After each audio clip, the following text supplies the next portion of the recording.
I don't know if any of you have heard of Saint Ignatius of Antioch, whose feast we celebrate today, but he lived under a time of the Roman Empire, and he was one of the Christians who was persecuted and eventually killed.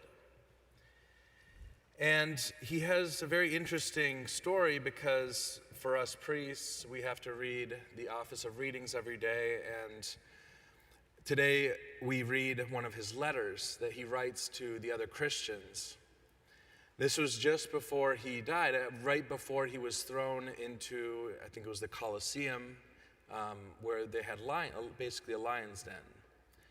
And so he's writing to these other Christians, and you can imagine that someone in that situation, knowing that they're going to be devoured by lions, they're going to be panicking, right? They're going to be anxious.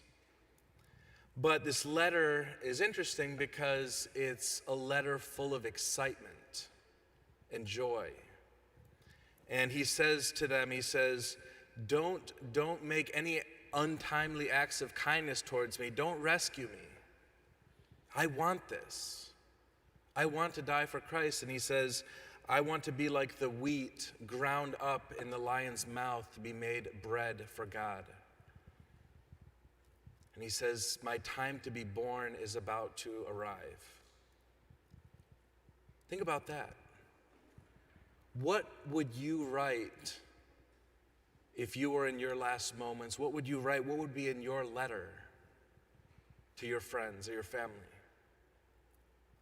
And would you say those words? Don't rescue me. Don't help me. I want this. And not only dying for Christ, but a painful death, devoured by lions. Think about the spirit behind those words. Think about the heart behind those words. How many of us can say that we would give up our lives for Christ?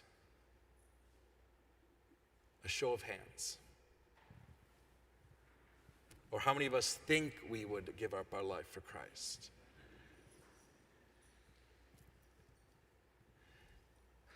If you said yes, if you've raised your hand, that only can be possible if we are willing to suffer the daily deaths of life.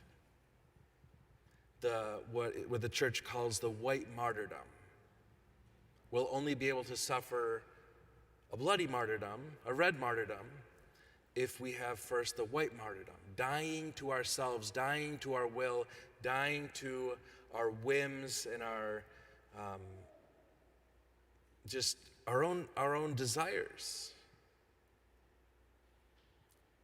And that can be as simple as being faithful in our daily prayer lives, being maybe a martyrdom of getting up a little bit early to pray, or the martyrdom of a constant family life, cleaning up after your kids, or serving your husband. Whatever it is, those are all little martyrdoms.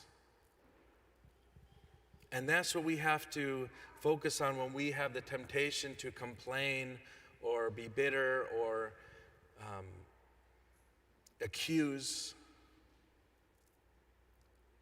When there's tension, those are opportunities to love, to exercise charity towards God and others. And so as we remember this man's life, we ask for that same spirit behind that letter, the spirit of love and charity that desires only heaven, nothing of this world, that we have that same desire. Amen.